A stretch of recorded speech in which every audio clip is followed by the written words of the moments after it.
Hello and welcome to a DM's Travel Book Club, a guide to the planes, where each episode we explore a new plane of existence as outlined in the Great Wheel cosmology as found in the role-playing game Dungeons and Dragons. With me this week Oh my is god! Fiona. Don't ruin it! I did We it in got one that. take, no checks. We got it! Excellent. That's all I want for the trailer. Like,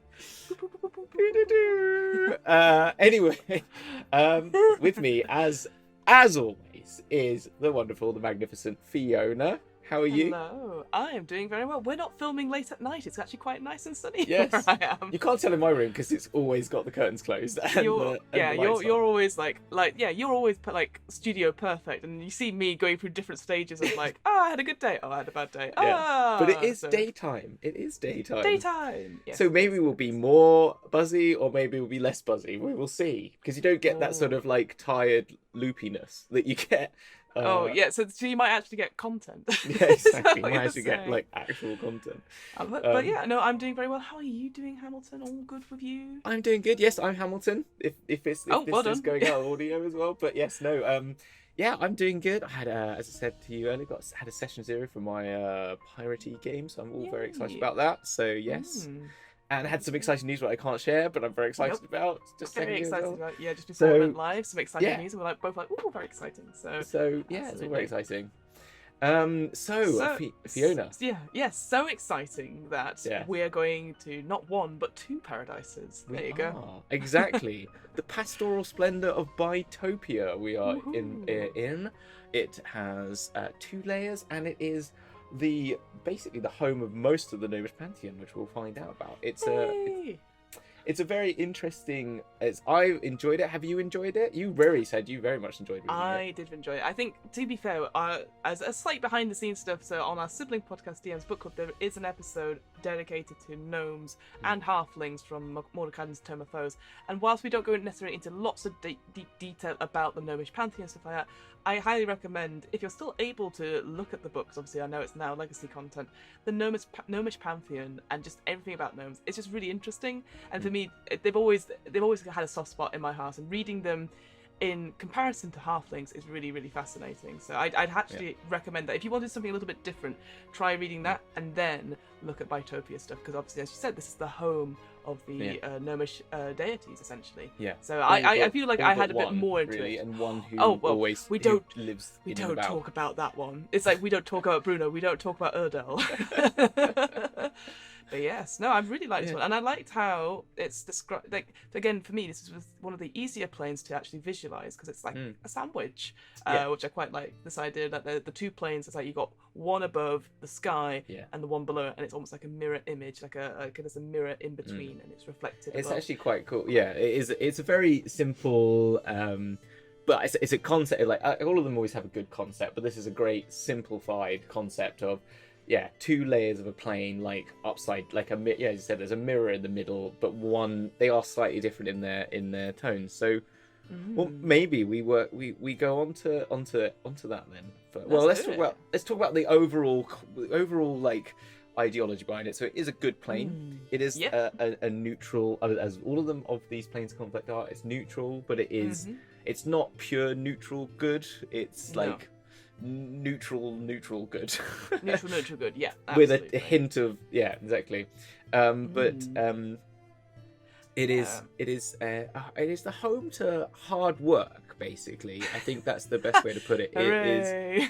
It's the good of a it's a good of the good feeling of a good day's labor, doing something that you love to do. I think that it makes the point that people who work on this, that everyone who does a job here, they do the job that they wish to do. So it's a labor of love as much as work. So it's no job is like a hardship in the sense of like, oh, I don't want to do this. It's people who come to this plane their jobs that they're doing are the ones that they've wanted to do. It's like if we were on said a plane, we'd be making content like podcasts or playing Dungeons and Dragons. We'd be making content, but also you missed out the key thing was that once it's done, that they do want to get a good value for it. So whilst work ethic is strong, they also like a good value for money, good value for their work. You know, exactly. But Yeah, but I agree. In my head, how I see this, because it's painted very pastorally. This idea of like, home crafts. I instantly got, and I appreciate this. It's a very UK niche reference. I know we do them all the time. But Hamilton, have you ever been to or heard of a place called Beamish at all in the UK? Beamish? No. Beamish, yeah, Beamish. It is a living museum in Yorkshire where it's basically this huge town, and it goes from like the 1890s all the way up to sort of early 1920s, and you have these things of like, here are the trams, here are people working and all that sort of thing, and it's just like a living recreational thing. Then you have them in the US quite a bit as well. But it's fascinating because obviously they have all this stuff, and they do like crafts there. There's a sweet shop there where they make all the sweets from scratch, and it's very fascinating to be there as a time traveler tourist or whatever. And that's how I imagine it, is that everyone's working, everyone's like, hello, it's all very lovely and local. But actually, I feel like this is more how the way Bytopia is presented to me. I actually got these images of how businesses nowadays like to think we do. Like, haha, you love to work here. Oh, excellent. Yes, hang in there. All these sort of like mottos and like, I love working for business. That's how I actually see it, rather than this pastoral thing, which is like, here's an idealized concept. But I feel like it's something that businesses nowadays really want to get into. Like, this is what happy workers are, hard working workers, all that sort of jazz. No, I'm with you on that. I think that's the thing, and it is as it says in the thing. This is not the bergs are not crowded or polluted. No huge mechanized gearworks block out the sky. Tall towers don't billow forth clouds of noxious smoke, and factories don't dump poison into the streams. Bytopia remains as pristine as its crafters, artisans, and simple folk who work hard in quiet rural settings throughout the plain. And I think so. You're right. It is that sort of idealized Hovis advert sounding, rolling absolutely. hills and people, it's that the simple life, or whatever people used to, the good life sort of ideal, isn't it? Of you do an honest, very non-polluting, working like mindfulness sort of things, like making joinery, doing some trade works that are just like about making craft, so you can imagine beautiful sculptures and woodwork and all, and knitting and gemstones. They make beautiful jewelry, so it's lots of like fantastic things like that, as well as but there are two layers to it, as we said, and one is actually slightly more physical work, whilst the other is much more craft work. Sorry, I'm just thinking of craft work now, but I think but if we stick with the work theme, as it does say, every cutter does only what he or she loves to do. The philosophy extends to everything, including work. So the goods here produced are both a business and a labour of love. As a result, the work ethic is very strong. So folks who don't share this ethic are treated coolly, it says. No one's going to be treated badly, but it's very much, and so adventurers especially are considered wastrels and lazy sods who wander around without producing anything of substance. I think the quote that I pulled out was, Bytopians don't extend credit, which I love, because that happens in every single part of the year. Well, I've got 20 gold now, I could pay you 20 gold, and you're just like, no. it's 40 gold. It's 20 gold, but you can wash the dishes and mow the fields and do some labouring, to help. Like, you work for your keep, as they say, if you don't have the coin. Yeah, exactly. So and sort of it gets that thing like production and making stuff is wonderful, but is wasted without the business of trade. And I think this feels very different. This theme feels very different compared to all the other planes we go to, because I don't think realistically how much of our D&D campaigns revolve around shopping and trade and stuff. You should have one shopping episode, and it takes forever. But actually having a whole plane dedicated to this kind of thing, because this is like I wouldn't say the outlet mall, because that's not what it is, but this is the shopping centre to get all the best goods, right? So it is where all the trades, the people come to trade with goods, get goods, and they are the best goods on the plane. So this is where all your top quality, like non-weapon, I clarify, because it's definitely not weaponized. It's all very artistic and craft based. Artisan stuff. But like any good big shopping mall, it's really bloody hard to get to, because there's no big paths there. There's nothing. It's like off the beaten path. So like if you've been to the Trafford Centre, if you've been to Westfield, it's slightly out of town, so you have to Yeah. make your way there, like in the travel caravan and all that sort of thing. Which I was like, that's so No, true to life. it is true, because like unlike a lot of the other places that are touched by the Great Pass as they're known, so that because it's in the good the sort of upper plains, there's obviously Yggdrasil or Oceanus that can touch these things. You can only get to Bytopia through the trade gate or through a portal, so it like makes you work for it To as even it says. get there, yeah, absolutely, to get there. absolutely. Yeah. But it says for every center, but to give it, it's not again. But then with this, it is still very agrarian, very pastoral. So it is 3 times the amount of area of wilderness for every commercial center. So you've got to trade to get. So again, you've got to work to get between places. But it is still again just clarifying that point of which it did make me think. Like I'm sure they are missing a trick with a plane that is maybe like its evil counterpart, which I don't think they've really done. Which is the sort of like. Do you know what I mean? There isn't one that's very much like the sort of the what's the word Corporate. I'm looking for? The capitalist extreme. Business. Do you know what I mean? The sort of like evil capitalist. Everything is like polluted and it's just like people working consistently, and it could be there could be a very good allegory for the capitalist societies that we live in.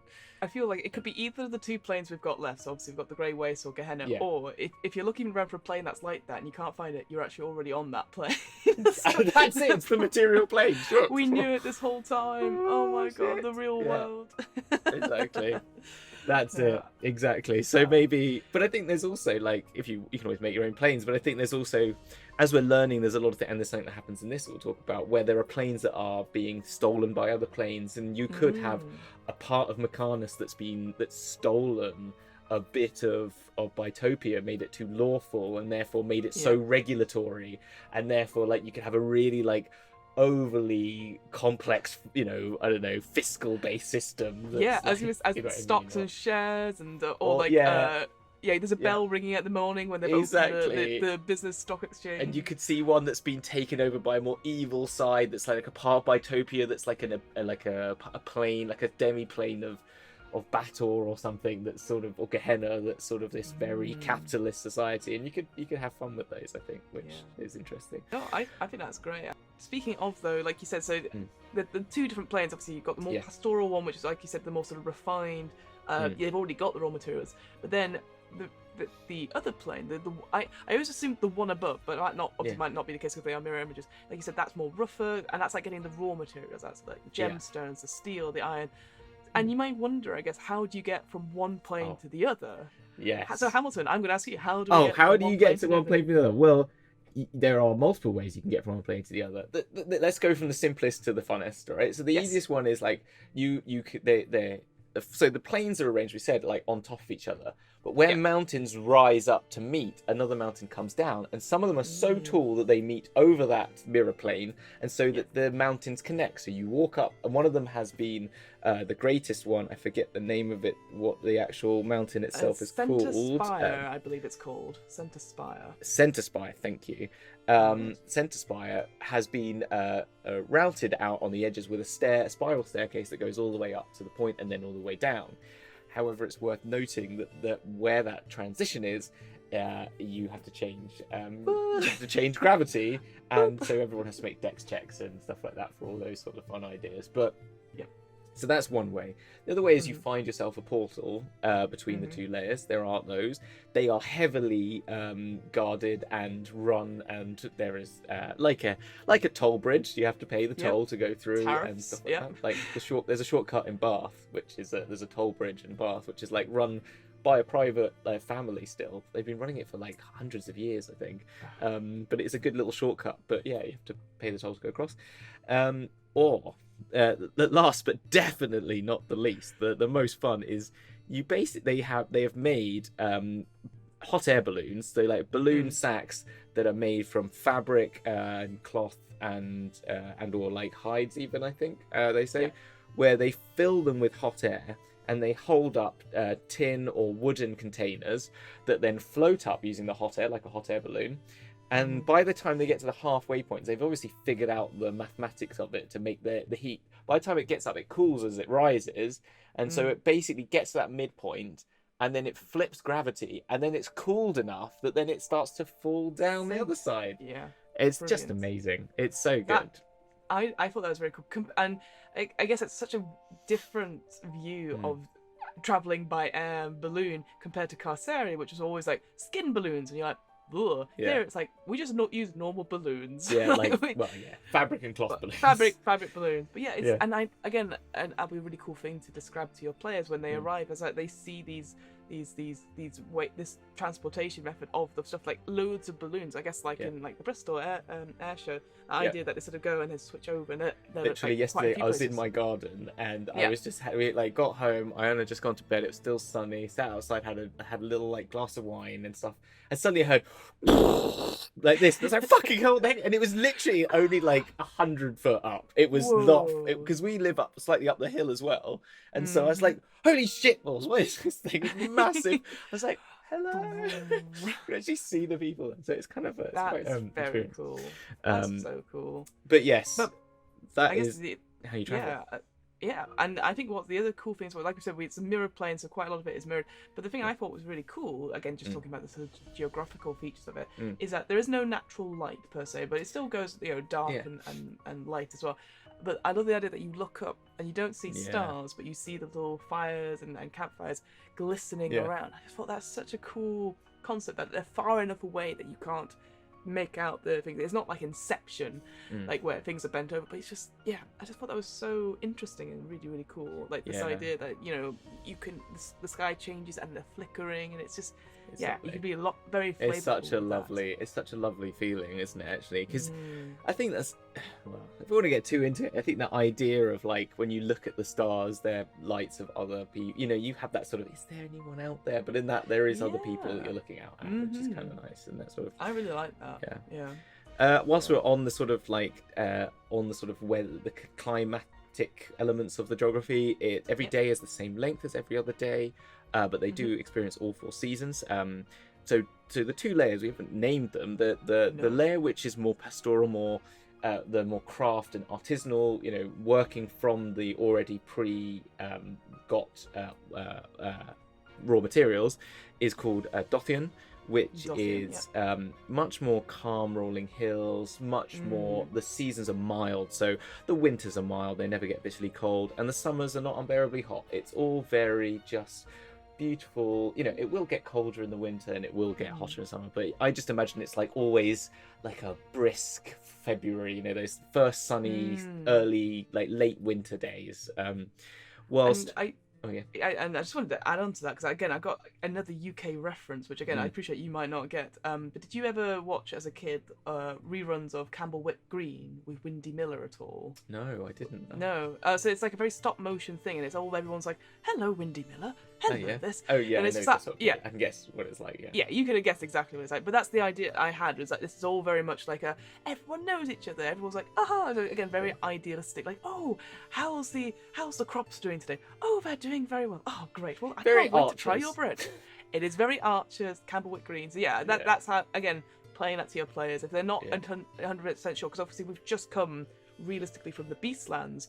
It's not as wild here. There's a few more towns to play, but you still have that beautiful pastoral-esque idea. And I think it's that it does mention that about like the fauna of the place is very much less sort of like aggressive, bestial sort of. It's not jaguars and panthers like that. It's very much like, it's very much more like boar probably, and horses and cows and sheep and goats and stuff like that. It's very much more a pastoral sort of like existence than sort of bears and sort of like things that are going to attack, or more dangerous animals as well. Yes.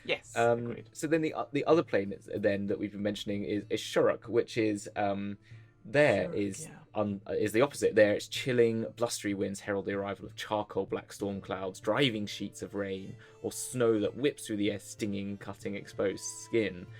And it's sort of like the weather also translates into the sort of landscape. So instead of rolling hills and rivers and streams and ponds, it's more rushing streams and whitewater rapids and rougher, rugged.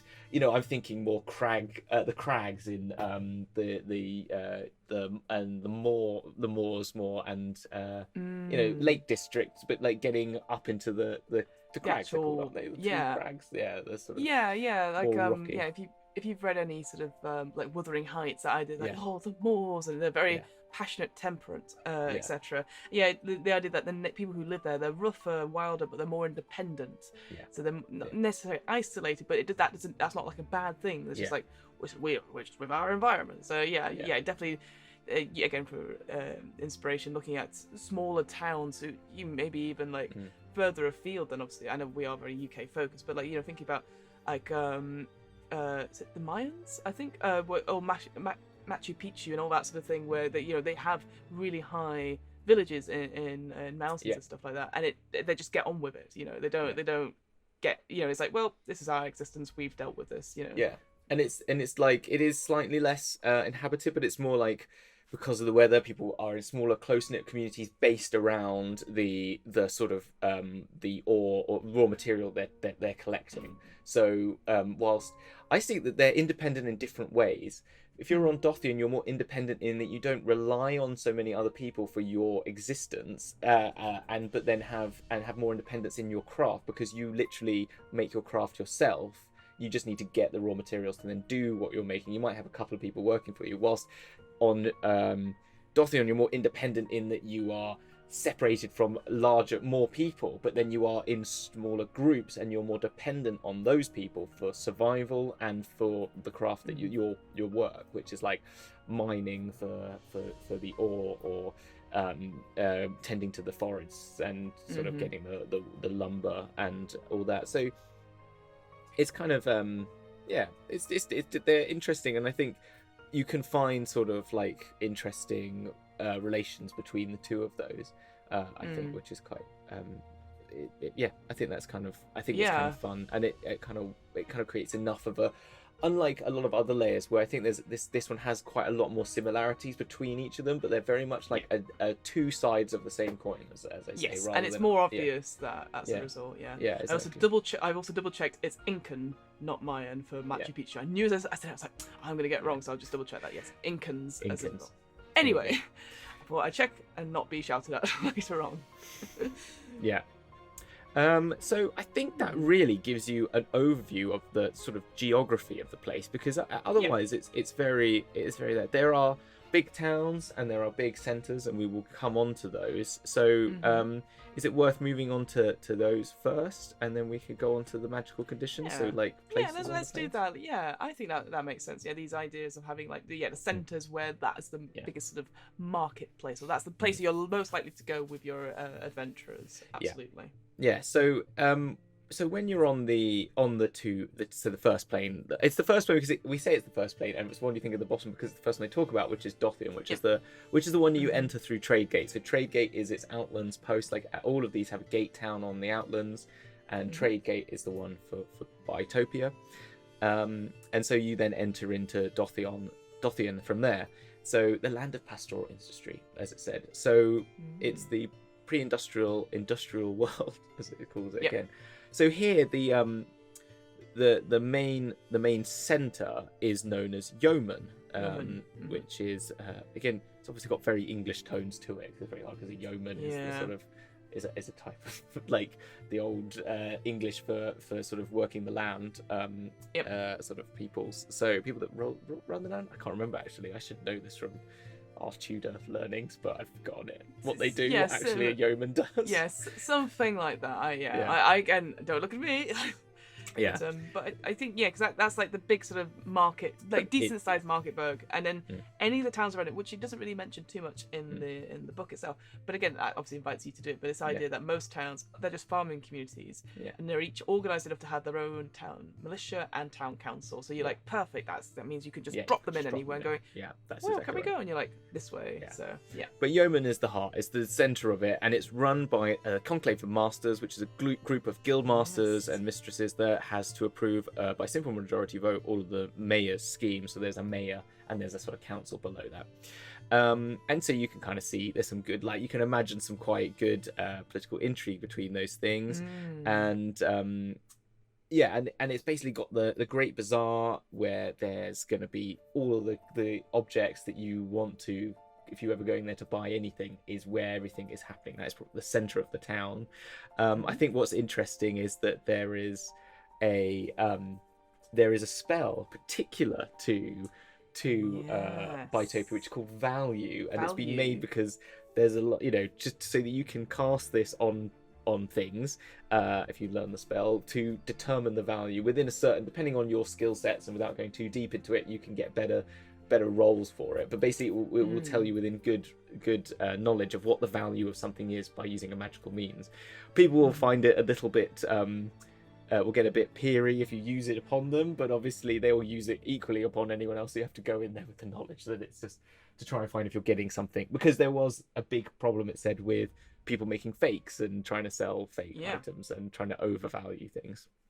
It was so common that they had to make the spell to overcome it. And what's interesting, I think, again, we've talked about it briefly on the show before, I think on our sibling podcast, sorry, this idea of Acquisitions Incorporated. So it's not necessarily about the adventuring, it's about making a franchise of adventurers. Yeah. And in their source book as well, they have similar spells. They have a spell called Distort Value. So it's the opposite of that. But again, as far as I'm aware, they've not travelled to Bytopia in any of their current things. Need to. Right, because you think this is a perfect thing where they have to go, set up a franchise here, and business, because that's what their sort of theme is all about. So I think that could work so well. And this idea of value, I just love that idea with, and it talks about this idea with, that streets are never empty, and you're always haggling over the finer points at the till at all hours, but you always get a fair deal. They're not trying to screw you over in any way. They just want a fair thing for their stuff. And you're right with the idea of this, like the conclave of masters. They're all like, as long as we make good, as long as it keeps doing what you're doing, that's fine. So they allow for this, what sounds like the mayor as a sort of like posturing, a sort of like over the top, and you're like, this would make such a good thing. Because all it takes is like one really bad day at the market, and they're like, well, it's time to change the mayor. Them out. Use the mayor as a scapegoat for anything and move it around.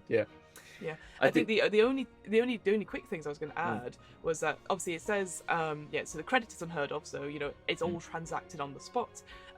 They sell pretty much everything except no evil practices, so no unsavory goods like cursed items, and especially no slavery, which is quite nice to see, and make it state it as an obvious thing. So that's quite good. And I'll say this: I haven't read the adventure, but in the Adventures in Conflict book, there is a map of the bazaar that you could use. It's not. I had a look at it, to be honest, and it is very much like here's a plan of a couple of like out market stalls. It doesn't really. It's very small. It's not as like I was expecting something quite exciting and like areas of a bazaar. If you've ever looked at if you've ever been to Morocco and been to the Great Bazaar in Marrakesh, and I forget the name of the actual bazaar. I know Jarm El Fina is the actual big market square, but the bazaar that's off it, I forgot the name of. But that actually is, if you can find a map of that is a beautiful map of which they actually sell when you're there and like have on to try and help you go around it. It's a great example of a good like winding street markets, and then also of and it's sort of like people do arrange themselves amongst it into this is a little bit of the spices area and this is a little bit it doesn't always like define itself like that. But I think if you were looking for something more, you're looking for a good off the shelf, here's a map of a real place. It's a good one to use. Oh, that sounds great. I think like I said, I haven't looked at the Conflict and Adventures one, but I think if you were like, I don't really like it yet, you can use anything like that. That's a really, really good example. Like for me, the most sort of like famous market that I know is Bury Market, because it's world famous. It says so on its sign. Does it? Is it Bury Market? Is it? Bury Market is very famous. There you go. But again, what's interesting is similar sort of thing that they've got all these stalls and stuff like that, and it changes all the time. And there's never like one perfect map of everything. You could always this, that, and the other. But there's so many inspirations you could do that. So if you're like, okay, I need to find a map, just Google famous markets and then put it in, because the Grand Bazaar in Istanbul as well is another great one. That's a more ordered one. Like if you want, so like because that's the thing. I was trying to think of like, because I think that some of them are going to be more chaotic and some are going to be more ordered, and it's like you've got to remember that this place is very neutral. So it's trying to find that sort of attitude to things. Mixture of both. Yeah, you want to find that. You don't want it to be too chaotic. Yeah, I'm thinking myself, like here we've got stuff like close to me is Roman Road Market, which is just like a one long street of just constant like loads of stuff. Obviously there's Brick Lane, all exactly. Borough Market, So again, always yep, exactly. So there's this again. London has so many as well, but there's again. We should always go further afield, like you said. So and just and go experience them yourselves now that if it's safe to do so, obviously. Yeah, of course. Then I think the other main sort of like there's a cool thing that I wanted to add, but I'll come back to the pub, the wandering pub later. Yes. But the other key sort of like location very much relates to the peoples of Bytopia. One of the pantheon that makes its home here, as we mentioned, is the Gnomish pantheon, and so with that they have a section of Dothian that they inhabit called the Golden Hills, and each of these 7 hills, I think I'm correct in saying. I want to clarify. One for each god. Yep. Yeah, exactly. A rolling sort of area that is also known as Dothian as well. Some people will refer to it in the area as Dothian just because, like, you have to. They have to make it. It's like Isgard. There's a place in Isgard called Isgard. That you can Isgard. Yeah. You can spell jammer in your Spelljammer whilst writing the Spelljammer in Spelljammer. Spelljammer. Yeah, exactly. What? Ah. Yeah. It's this warm congenial domain sits like a crown atop an area of rolling terrain in Dothian and is marked by the golden tint all the plants and animals in the realm possess. The golden grass, leaves and toadstools aren't worth any jink, at least for any value other than beauty, but the entire realm is suffused in the friendly golden glow of the Berg's residents. It's like you just imagine that Teletubby bloom. Oh my god! Oh well, now that's my image ruined of the. It's just that bloom effect that you get when you watch Teletubbies. But I think it obviously starts with Garl Glittergold, who is the gnomish god of protection, humour, trickery, gem cutting, cooperation, and smithing, who is the sort of head of the pantheon. I think, is that correct? Like I said, there's these sort of these different gnomes that live there. The 7 different gnomes, and also the one we do not speak about, and he is at the top of this sort of thing. And again, if you go back, and I won't go beyond on it too much here, but it's very good because he has this sort of attitude of like mischief doesn't mean harm. So it's just like it's like we should all work together and produce good work and keep going, but it's okay not to take yourselves too seriously.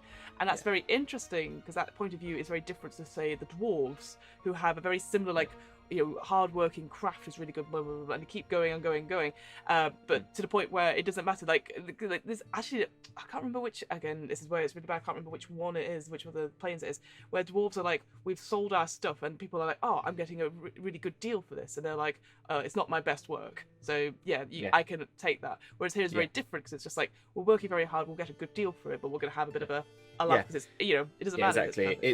Gnomes. The Garl role as leader of the pantheon is twofold: to remind all gnomes to work together and to show them that while life sometimes may be difficult, it's important to retain a sense of humour. So I kind of I'm sort of if I was going to choose a pantheon, I'm thought I'll go with Garl next time if I'm ever going to play a character. Like I'll just take that sort of. It kind of makes sense. Because I guess because it's the idea of trickery and playing pranks on people, they're good natured, and the thing is that I guess the trick is like, again, it's always good to play a little prank and then have fun at it. But I think my worry would be people constantly like, oh, it's trickery, so I'm going to constantly play prank. I'm going to constantly do this and this and that. No. It's just like, have a good nature one. It's like, and it's more poking the fun at people who are being too serious, and taking themselves too seriously. Note that mischief is not the same as harm.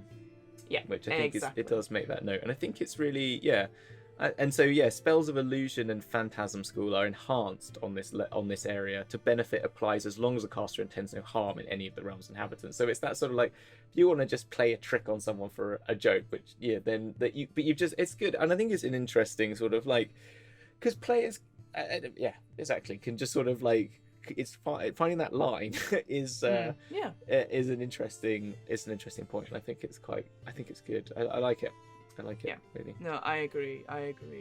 And looking at the hills themselves, they're sort of in this particular Planescape book. It talks about 3 special areas where 3 of the gnomish deities sort of say. So we've got the Gemstone Borough, the Mithril Forge, and Whisperleaf, and they're sort of individual places, Yeah. and each of them are really interesting because again, it's this idea of it because it's obviously a deity's sort of place, and so they are sort of infinite and they can hold all the population of gnomes, and you're like, yeah, but it's just one big tunnel and all that sort of thing, and yeah, like I quite like here.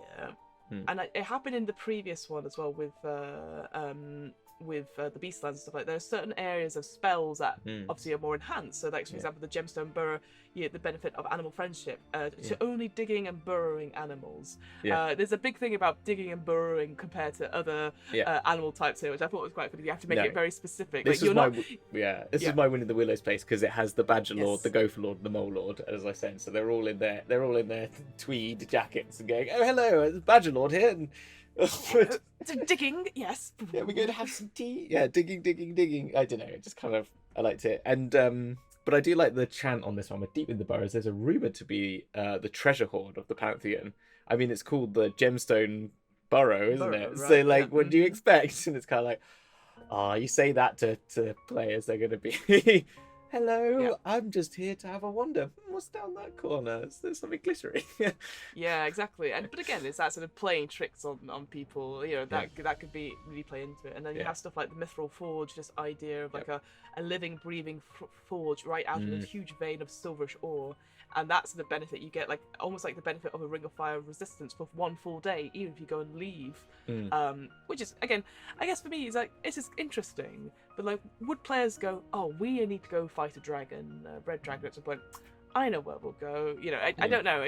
I guess it's interesting, but why I don't know how you. Yeah. I guess it's like, oh, it's just something interesting, but I don't know if you would ever gain any benefit as a player from it. If you just go, oh, I happen to be resistant for a day. Well, like, I think the other thing is any gnome who stands bathed in the light and heat of the Mithril Forge gains the effects of a Ring of Fire resistance for one full day, as you said, which is like, is that what? Yeah, which is the sort of, as you said, going there. But then, I think if you're like, I don't know. I think it depends on how you want to. Like, if you're just thinking like, we need to forge a weapon. Here is, let's not just go to the Dwarven lands. Here is an alternate, you know, just another option of like, let's go to the Mithril Forge. Because what's interesting about this that I like is that the tunnels extend under the other plane, so you can actually go between the planes there, and the layers, sorry, and to other planes. So you could be like, it could be like you're stuck in the abyss. And if you had a gnomish character, maybe they have a connection to this. It is Flandel Steelskin, then maybe they might be able to tunnel their way out of the abyss into this plane, or which could be fun. Or you could have accidentally gone through a tunnel on on the material plane and end up here, and this is like, and then get lost in and it's like about getting back from Bytopia, and the only way to get back from Bytopia is by walking, and it just gives you an opportunity to exist in another plane if you want just a sort of break from like. Maybe your players have just been in a massive dungeon crawl, and suddenly they wander down the wrong way on the way back and end up here. It just could be like an interesting break in your campaign to sort of just like experience something different and just get them involved in you know, there are some other stories later on, but that might be a route in, which is kind of how I saw it. No, I think that's completely fair. And then if you think about the final place at the Golden Hills, this Whisperleaf place, love it. Which is great for various reasons. You have like a wild wanderer, the gnomish protector of the glades and the forests, but also the patron of gnomish thieves. And so this idea, I've never seen this before, is that you get the benefit if you go to Whisperleaf, this sort of half burrow, half cottage on the top of one of the hills by some trees. You gain the benefit, like you function as a level 1 thief for the duration of your stay on Bytopia. Yeah. Like, I like that. And that's a very cool thing. And I think here is interesting because it plays into that idea of playing pranks on people. Because something you mentioned off recording, this idea of when you leave, something is missing from your pack. It's not necessarily something vital, but something that you probably use quite a bit. And the only way you can get it back is if you play a significant or a decent sized prank on somebody else that doesn't involve violence. Yeah, exactly. I love that. It's such a great idea. Yeah, so much fun. You say, oh, I need that rope. And you're like, you have to, I don't know. Now, what am I going to prank? How am I going to prank them? And it just allows your players to think, this is what I mean, like, it's a good break in a campaign for just a bit of fun. You know, like, let's just go here. You could take them to Whisperleaf and it's like, you've just and someone's pranked you, but at the same time, like 5 seconds, when you leave, you go, oh, you lost that.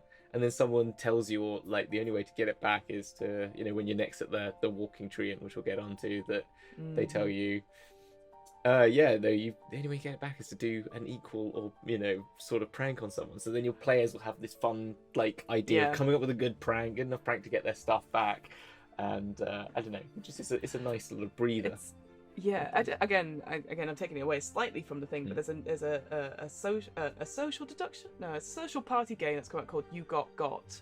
Or Don't Get Got, or something like that, and you get like little missions, and everyone's at the party's playing, and the idea is that you have to play, you have to get them to do something. Or so for example, if you've got like a hat, you brought a hat to the party, and you want to get another person to put them on without telling them to put it on, so you just wear it. I've played a similar game where everyone gets roles to play, a little cards to use in the game in a party situation to get away with. It's a really good game. Yeah. Oh, it's a great game. There's a great review of it on Shut Up and Sit Down, where the person's saying it was the most tense thing ever, because I was like, I need them to put on my hat, and then they went away and they came back and they were wearing it, and it was like, yes, like, and it's such a small little thing. But they do a let's play of it, do they?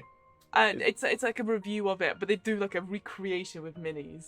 Right. I'll send it to you afterwards. It's very good. But yeah, so I think that could be something very like, again, if your players are like, you could send a message to one of your players saying you need to pull a prank on the paladin, and then but they can't know about it, because if they know about it, it's You Got, isn't it? So you got like the idea the rogue's just like, just like they're going, oh, I need to think of something that's not cruel, but also like get it, and then just be like, ha, you got, yes, I get my thieves' tools back. Like, exactly. No, I love it. Oh, that's really good. Or your component really pouch fun. or something like that. It's something that's No, that's really cool. Something that could be replaced, but it's more fun to sort of buy into that thing. Yeah, no, that makes me actually that would be quite a fun outside game mechanic to put in. I'm always a big fan of like the report cards thing from Strixhaven. That's the thing. It's like okay, let's try You Got, but in Bytopia. Oh, that's really cool. Fun. No, I like that. Okay, that's really good. Yeah, that's awesome. So then the one last place to then talk about that I think was interesting is the Wandering Treant, as I mentioned, which is on the road from Tradegate to Yeoman. The most fortunate caravans find the Wandering Treant Inn, and it is, as it suggests, a wandering, moving tree person. Yes. So it wanders the stretch of that road, and it stands at 80 foot tall. It's got like no fires are allowed clearly inside it, and there are no stables, because if you've got horses, they've either got to follow along or they've got to leave them. They get pulled behind you, but it has places to stay, and it's got like you can get salads to eat and stuff, but there's obviously salads and cold meat dishes. But I feel I would use it as like a train, like it's in, you get on and it will take you the route. Like I just think it just goes back and forward, and so you could just get on at Tradegate if you were there, and you'd get onto the tree, and then by the time you've spent a couple of days or a day on there, you end up at Yeoman or something like that, and get you follow the path. I quite liked how, like it said, like so obviously no fires allowed, but I also like how it does have running water because of the roots. I thought that was quite fun. And then cool. and then there's like, it talked a little bit about the beers and liquors you can have, and they're like across the multiverse, and it gave some examples, and I'm like, that's actually really cool, this idea that it's because obviously it is a Treant's huge, and that's just like you've got these rooms, stuff like that, but also you could be like, it's got the best seller in the world, which could be a fun mini silly heist. Do you know what I mean? Exactly. You need to get a bottle of Aborian wine or something like that for someone. So Yeah, absolutely. I think that is such a cool idea. It's like the moving pub, essentially. And I like the idea that it is on a circuit, like you said, so you can get on and drop off and all that sort of thing. And it actually has a really cool thing that like the partner of the tree is the person that runs it, and it's an agreement. It's not like someone's latched on to, we've made a pub and the treant doesn't know about it. The treant does know about it. So the treant's in on the money basically of it. So which runs it with their partner, who is Fayai? Yes. Yeah. Yes. Yeah. So I thought that was, because we've not seen anything like that. We've had obviously the party train from Arborea that's like carries on, and that's more destructive, whereas this seems more like ship-like, because it takes its time. Yeah, exactly. As a ship is a good example. Actually, I like that. That's sort of a good way of putting it. It's like a little a ferry, but a walking ferry. Ferry. Yeah, absolutely. If you've ever been to the beach and they have those tractors that go in the water to take you. Yeah, it's like that. It kind of reminds me a bit like this in a sense. Yeah. No, I agree. I really Such like a that. British way of getting into water, isn't it? On a tractor. So Yeah, absolutely. The only other place I want to talk about before we move on to the other layer is the Baku graveyard, because this is on this layer. So this idea, again, going back to that sort of like it's like a herd of like great woolly tusked beasts that roam near like a large grove of ancient trees, and it's sort of supposed to be like rumored to be like a graveyard for that holy orders of the Baku, which is very I always assumed it was similar to trees themselves, the tree ant stuff, but I believe now they are separate. And it's like nobody ever goes in and nobody ever comes out, because if you go in, not only have you got the tree ants, but you've also got the Baku, and they're just gonna, it's a holy site for them, so they're gonna just stop you. They'll put you in the dead book, so to speak. But then it's sort of, it's like, well, why would you go in there anyway? Because it's obviously like for us, but like, it's not for us. But also, it sort of mentions offhandedly, it's like, oh, it's actually maybe where the younger Baku sort of come about, and so maybe it's they're protecting stuff. You're like, well, that makes sense. And then that's kind of it, and you're like, I don't know. There wasn't enough there. It didn't have a lot to it. It was just kind of like, this is where it is. But I think it was one of those like, we're leaving it up to you to figure that out sort of thing. I think they're a very interesting creature, by the way. Did you actually look at any photos of them? So I've just picked some up now. Really. I will get some on screen. But they are a chimeric creature. So they are an elephant meets lion sort of creature. It depicts it differently in other things, but it's like a leonine elephant. And the best photo I found is this one, and I will try and get it up on the screen. But that one? Yes. Oh, I see that now. Yeah. Yeah. Ooh, interesting. They're quite an interesting. There's quite, so there's like a bipedal, but like strong hind legs, but the tusks, but also elephant-like. How interesting. Yeah. I typed in Baku into Google, and I just got the capital city of Azerbaijan. So I was Azerbaijan, yeah, exactly. Which is where they Formula One is. Exactly. So I was like, no, that's not what I'm looking for. But so they're very interesting. I guess maybe then a plot hook would be like, oh, we've heard that there are rumors of younger Baku, we want to steal one, and it's like a heist that you get put on for that, and maybe a bit of a poaching type thing, but it's obviously bad, and like the ethics and all that sort of thing as well. It could be an interesting one on that front, it could actually, maybe. as a way, or you could be roped into protecting the, like they need to because they have the child is a holy one, and so like maybe you have to like help get them out of the like from somewhere to another plane or something like that, or they've been sort of taken, you've got to get them back, or I don't know, there's some things that you could use for that, or even just like I don't know, maybe maybe like the March of the Baku, like March of the Penguins type thing.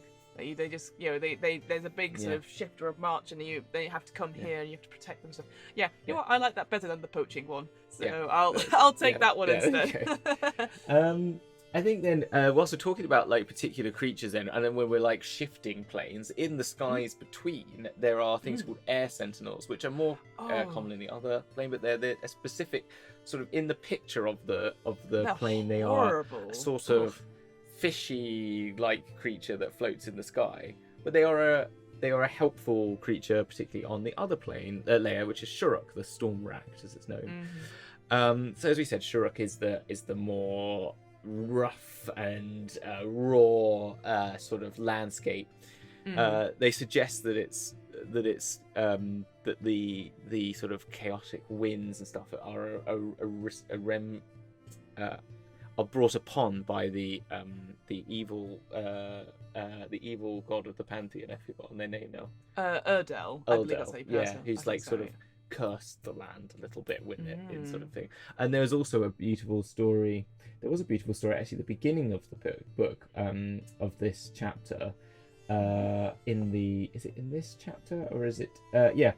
So which is about the source of the light. I forgot to mention this whilst we're in the sky. Which comes from the Indian pantheon. So an unnamed sun god trapped the sky between the two layers, and others shake their heads and say that an East Indian power, Savitri, which I don't know if I'm saying that correctly, Savitri, lights the daytime sky. One chant goes that the ages eons ago, Savitri had a large realm of Bytopia where he lived with his pious and gentle wife. It seems that Savitri was a noble and wise prince who sought not wealth in a wife, but in love, and in some sort of this legend was the no princess married to a wise hermit, and there's a lot more going on. But upon they fell in love, soon were married, but 1 year after the marriage she died, and the cause of her death is unknown. When the god of the dead arrived to claim her, he followed them to the underworld. So it's very similar to the Greek story of Orpheus, isn't it? Orpheus, and, yeah. So it has a very links to that similar thing, and featuring convinced Yama, who's the god of the dead, was deep love of his wife, and the god of the dead relented, returning her to life. And each morning's daylight means that he is still committed to his old home, and though he's not returned again to live there, it's said that his light proves that love is stronger than death. And the god of the day, long sun, now spends most of the time on Elysium, in no small part to his conquest over the power of death. So it's kind of like a lovely just bit of, I don't know, just a little bit of lore and story that is I just like the idea that there's, at the heart of this, there's something additional, which is this sort of love conquering death that you could play upon and add a layer additional if you so wished. And there is one of the adventures in this in that book takes you to the underworld. Oh, really? Cool. Yeah, and relates somehow to this. Yeah, so that's a really interesting. That's the point I was going to make. So I think when you have folklore tales like that, which are really interesting, it's like, because I feel like, say compared to Curse of Strahd, I know I'm not going to give you any spoilers for it, where there are folklore stories which are pertinent to the, like, what's going on in the bigger picture and what's involved with your players. I just like the idea that they overhear like a story being told about this folklore and stuff like that, and it's just, it's not nothing to do with them. It's nothing to do with like the grander scheme of what they're doing. It's just a really cool thing. I think sprinkling stuff like that in is really important, and I think we should do more of that. Like, you sit by a campfire, what are you guys doing tonight? Are you asking questions or stuff like that? And they're like, I'm just listening in. And they're like, okay, here's my time to shine and tell you all the lore that I've learnt about. Which I think could work really well. Yeah, no, I think that's the thing, and it's that nice little, you could hear that story when you're in the Wandering Tree End, couldn't you? I was going to say by a fire, perfect. But not by a fire. by a warming stone or something like that. Like maybe you could do some sort of heat metal. It'd be like some illusion magic or something like that, because illusions are more enhanced on this plane in general. So So that's So then once we move out of the sky and over to and it goes the underworld, the upside down, we find ourselves in Shuruk. Now, as it says, it is very much about mines and glades for forests for lumber and digging down for materials such as metal ore, as well as gems, uncut gems, and all this sort of thing. Yeah. So there aren't as many sort of areas of like import around here as there is because it hasn't got like a place like Yeoman or anything like that. There is if you've gone up the Centre Spire and down again, you would find at the bottom of this place there is the Last Chance Inn. I think it's called, which is a great name. Before you make the climb, and that is basically a place where you can rest before you get up there. Yeah, and that's the waypoint essentially. Exactly, it's like a base camp for pretty much. Again, you can have a lot of fun with that when people going, I can't do it. It's like, you've got all the way here. Come on, no, I can't. It's too scary. Like, what if I fall? Exactly. One of the cool things I do like in Centre Spire is that you can travel. So in Shuruk at the base, there's lots of tunnels into the spire, and you could try and make your way up instead of being on the outside, but from the inside, because they've mined into that spire. But there is a gate at the point in the cavern where there's the shift of the gravity. The points essentially, And because it's positioned not really belonging to either of the layers, its destination changes. So most often, a cutter passing through it can find themselves on the astral plane. But for unknown reasons, or at least unspoken reasons, sometimes the gate delivers its passengers to the first layer of the Beastlands, or Bytopia, or onto the Outlands, or another dark unknown. Any boat that's on certain rare occasions might deposit you on Gehenna, Carceri, or the Grey Wastes. So that could be a fun little mini issued. Yeah, like you're like, oh, we'll just go quick jaunt in the inside, Yeah, and that then sounds then safer. you go somewhere else. Yeah, no, Yeah. I thought that was quite a cool little. But then because also it means like you can go somewhere else, but that means also other people can come in this way. Yeah. So that could be an interesting like incursion point if you were having stuff from Exactly. Yeah. places Oh that are a bit yeah. inside the map. Like an So it's not just inverse one way. of that battle of the keep, whatever it's called. I've forgotten the name of the keep in Lord of the Rings, whatever it is. Oh no! Why did you do this before? Sorry, I'm sorry. But it's like the inverse of that, because they're coming through the keep instead of the other way around. Yes. From the one. Yes. Yeah. Anyway. Because I've got to mention Helm's Deep. Helm's Deep. That's Deep. it.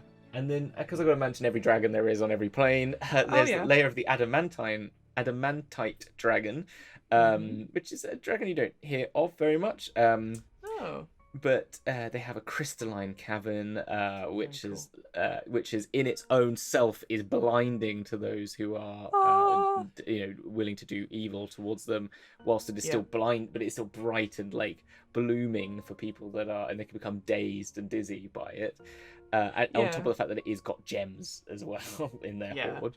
I like that dazzling thing. So it could be 1d10 hours for anyone in general. But if you're evil, it's 1d4 like days. Blinded. Hours. Yeah. Oh, sorry, I've got that wrong. 1d10 rounds. Yeah. And 1d4 hours. Yeah, exactly. So that's like.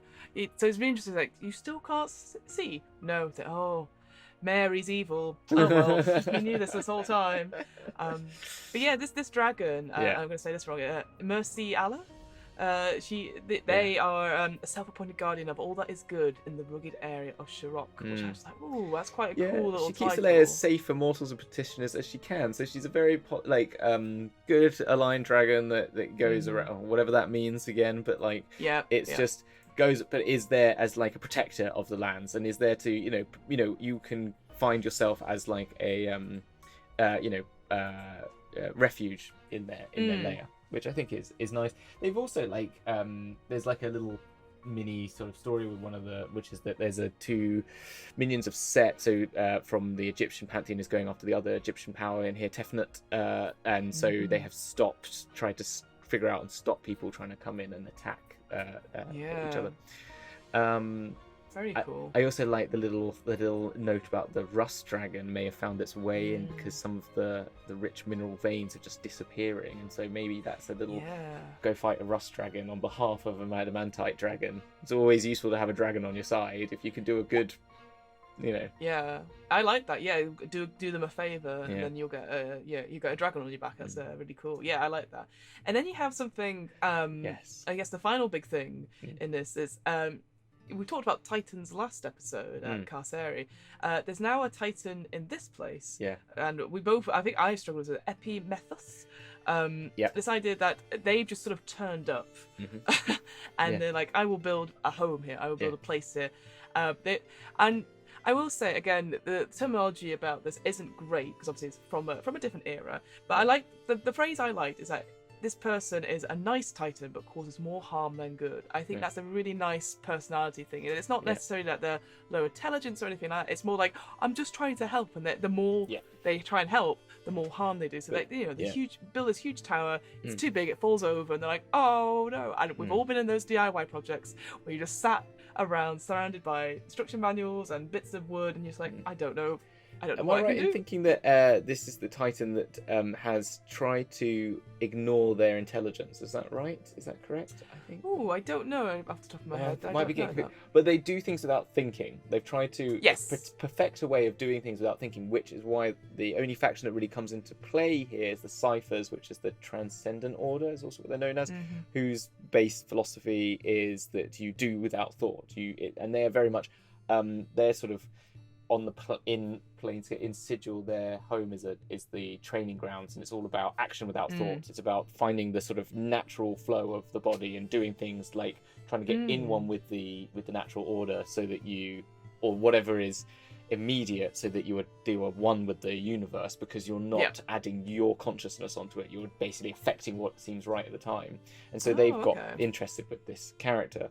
Also, mind affecting spells such as confusion and maze are enhanced when at this site, due to the Titans' influence on that. Which I thought that was I like that thing as well. I think it's just, again, it's a description of, like, again, maybe it's like, oh, they're not all there. No, I know there is that, which I'm trying to overcome. I'm just trying to, as in, I'm just saying that you can take that in a more positive way, which is taking on that sort of, like, more thought without action sort of point. Yeah, which is true, because we do that all the time. Exactly. But their tower that they've made, this ridiculous tower, just makes me think of anyone. Google some Frank Gehry buildings, you'll understand what I mean by that. But there's also, as a Barthite or Barthonian or whatever it is, there's a famous person called Beckford, who gained their money from ill-gotten gains. So they're not very nice. The family wasn't a very nice family. However, this person was really just like the classic rich kid, didn't do any, like, just became a poet and just laid about and spent all his family's money. I have heard of this guy. Yeah. And there's a tower that looks over Bath that was once part of the rest of a house, and that burnt down, but all that's left is this tower which used to go and sit up and ponder life and the meaning of the world and write poetry from, which sounds all very lovely. Sort of like, that's all right. It's all right for some, isn't it? You just can sit and overlook over the Valley of Bath. But he also had this place called Fonthill Abbey, which he made a house that looked like an abbey, and there's some drawings of it, and the entrance is like huge, and it has this it's just literally a huge cathedral-like space. It was one of the biggest houses I think ever in the country, and it had this tower that just kept falling down because it was just bigger and bigger, and it never made, and it continued to, like, it kept burning down, kept falling down, this house, and it doesn't exist anymore. There's just ruins of it now. There is nothing of it, and it just reminded me of that, this sort of, like, you could play it if you want. I'm just thinking if you wanted to get away from the sort of, like, connotations of that, and also you just ignoring Beckford's negative connotations, but if you had this idea of maybe a Titan who is more like just going on a more this, like, going ever greater and grander ideals, but never really reaching them because they just want to go more and more and more, and it keeps failing because of that. It's not necessarily the will is there, the passion is there, but the commitment to follow through and to take the time to plan. Exactly. Do it right. It's actually there. It's just like, I want to make it bigger. Let's just do it greater and greater and greater, but never actually thinking the structural connotations of what that is, and just like.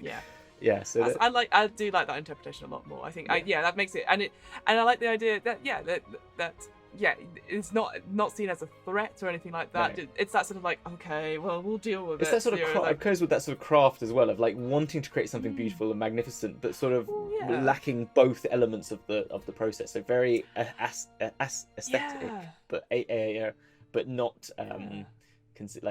the form, I like that not following the function, or sort of like, the sort of thing. I actually like that a lot. I guess speaking of, like, the politics perhaps, and a little bit of factions, there isn't much on Bytopia. There's not much that people want to fight over, although there's been this talk from the Order of the Plains Militant that they're now recruiting people in places like Yeoman and stuff like that, because it's that idea of hoping to steal large chunks of plains to add them to their own plane in Mount Celestia, and you're like, hang on, what? Excuse me? It's quite cheeky, right? And I like that. That again, it's like the charity, the chuggers we call them in the UK, but this idea that people just keep going up, and you're like, why? Hang on, and it's like, this is good. I've never heard of this term, chuggers. Sorry, I don't know. Chuggers, it's charity muggers is the slang. Right. They get you outside with a clipboard and stuff. Okay. That's again. That is just UK slang. Okay. Just what we're going to.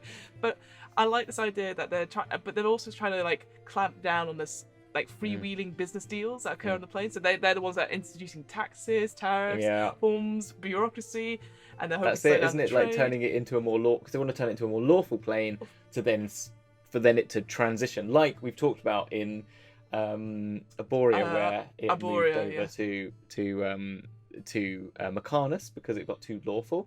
It got more evil, didn't it? Sorry, it got more evil because it was already lawful, but it became more neutral because it balanced this good with evil thanks to the harmonium being bastards. And in this one, they're trying to make it more lawful so that it goes good lawful and moves over to them.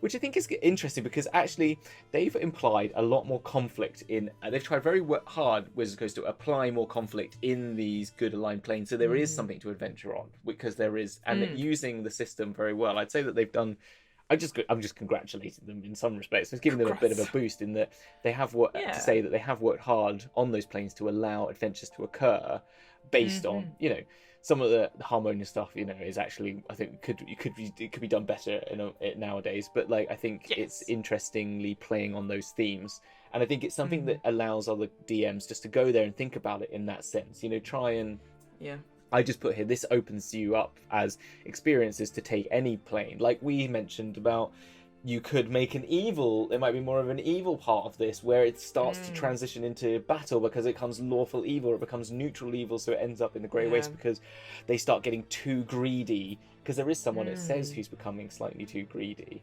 in one of the areas, who's like holding on to too much of the good ore and asking for too much money and sort of becoming too all-powerful in their sort of small village. And so you could see that sort of shifting, and maybe it becomes like a burg that's sort of like a land burg that sort of shifts out, and it's like, could you stop that happening? I don't know.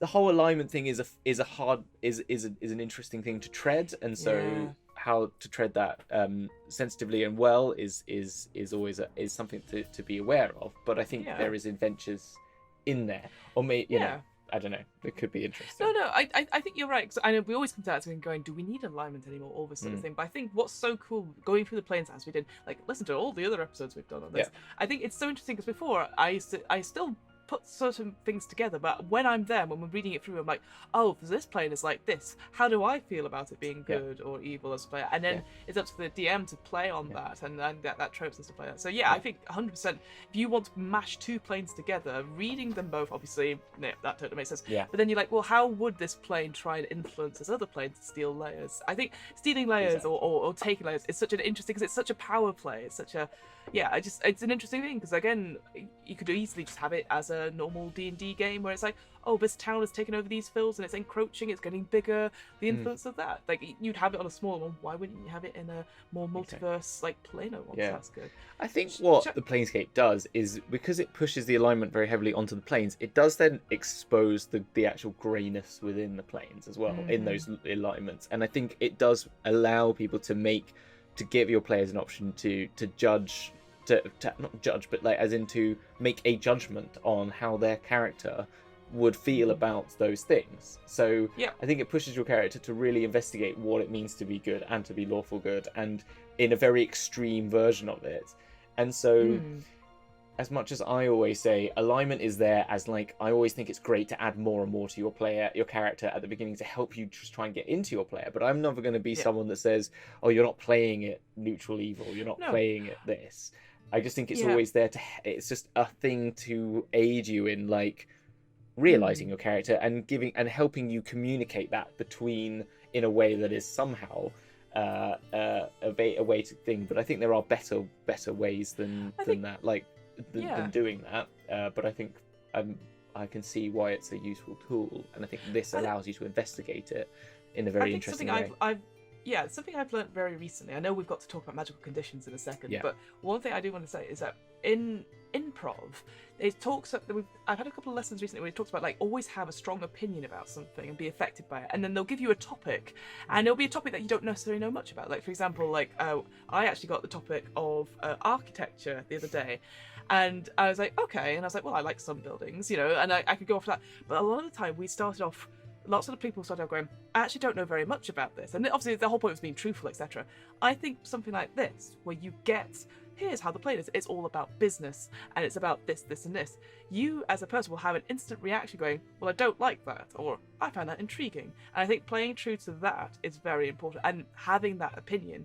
Because you might be like, oh, I don't care, but I think most players would care when presented with something, because it will go against some other belief you have, whereas like other topics, like, if you just said, oh, it's about business, you might be like, well, I don't know much about business. But if you say, oh, it's about business because I've got this, this, and this, you're like, oh, well, I do care about that in a way. So I just think tell your players that you'll have feelings about it and act on that and have that opinion. Always have an opinion about something, and it will make for better role play. I think that's in general. A very good point. Yeah. Let's talk about magical conditions. Okay, magic conditions. It's actually not got a lot.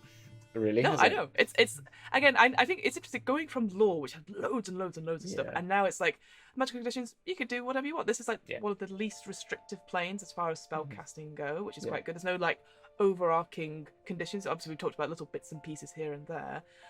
The only real thing of note, I think, is that any elemental spells that have sort of wide-ranging effects require successful saves, etc. But even then, it's not going to really work as you intended because the plane doesn't want to be changed, which I quite like. It wants to be very elementally neutral. I think I would say that when you're, because either it wants to be very calm or it wants to be very rugged in terms of weather conditions. So it doesn't really to do with that. So I think it's because again it talks about in this particular chapter, it talks about like this idea that the planes, because the way they look is almost like a zip essentially, like they're being pulled apart.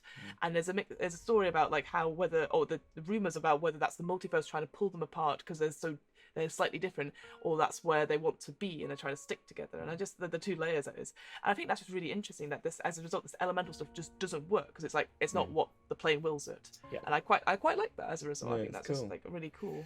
Yeah, that's cool. I also like the divination thing, which is I was just literally about to say about divination. I thought that was very sweet. Go for it. If you want to do a clairvoyance, you have to find a reflecting pool, a reflecting surface, or a mirror, crafted on the plane. Or audience, you need to find a thicket of trees and put your ear up to a tree to hear the distant NPCs' conversations. I love that, and I think for me, the divination stuff is like any element. So it's like any element of the plane that you're on, or its product. So I like the idea that you bring out like your made in Bytopia bag, and you're pulling out something that's all stamped on with all the seals and stuff, and you use them. I thought that was quite cute. Like everything's made in, everything's local and fresh. I think I could say this on here because it'll be going out late enough that it won't be a spoiler. But I might be playing a divination wizard back in Curse of Strahd. Ooh, exciting. For a little bit, yeah. So but the rest of the players don't know it apart from me and the DM. I'm going to turn up one day and surprise them. But I'm thinking now, I was like, every divination, I'm just going to play my divination spirit wizard very much like when they want to cast a clairvoyance, they're going to just scoop up some water in a bowl and look into it.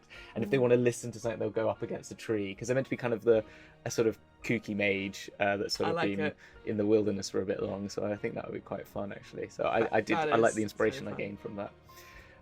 It's got the basic good versus evil as well, necromancy thing, which is life helps, death doesn't. Death doesn't. Yeah, pretty much. It's like duh, duh. I like that. I'll quickly say because I know we need to sort of wrap up. The D&D 5th edition optional rule is an interesting one. I think we've had something similar, but again, it's maybe a long time. So the optional rule is persuasive goodwill. So at the end of each long rest taken on this plane, a visitor that is neither lawful good or neutral good must make a DC 10 wisdom saving throw, so not particularly high.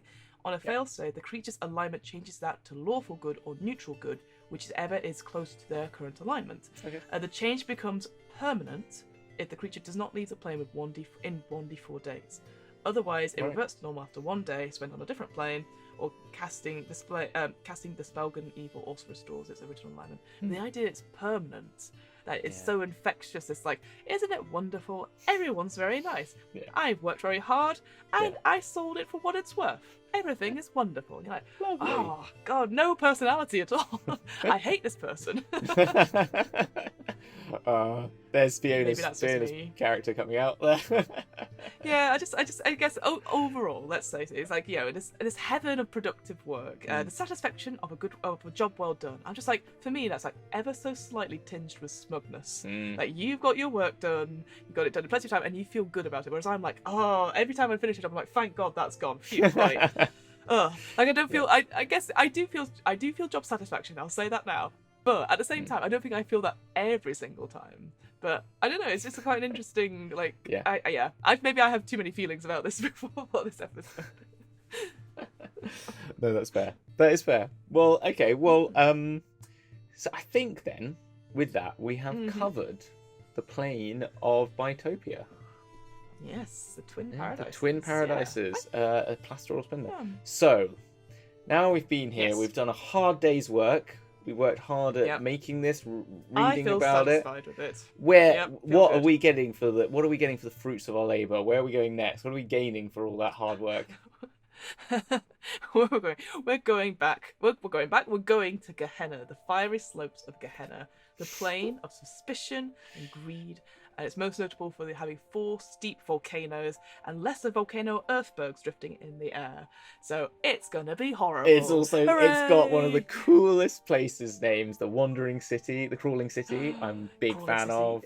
Yeah. I've always wanted to do something in Gehenna. Like there's something about it. I think it's such an interesting plane. It's got such an interesting, because it's on mountainsides. It's got really interesting like gravitational pulls.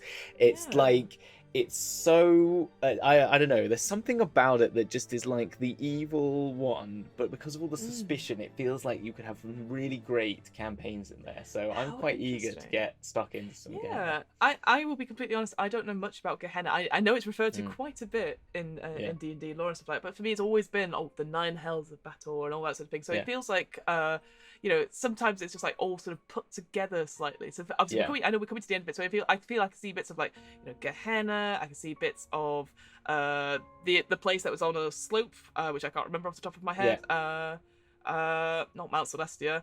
Not Macarnus. I'm going from my notes going. It wasn't it one of the places in? It wasn't Archeron. Archeron, yeah, exactly. No. I think. Oh no. Yes, it was. Matter. I think it was. It's on a slight slope, slightly. Yeah. I don't know. But it takes a lot of influences from that. But it's the sort of like, I think the Crawling City would be a great urban setting, super evil, super urban. I'd make it very film noir, and I think it could be a really cool like neutral campaign sort of thing. I think it could be quite an interesting.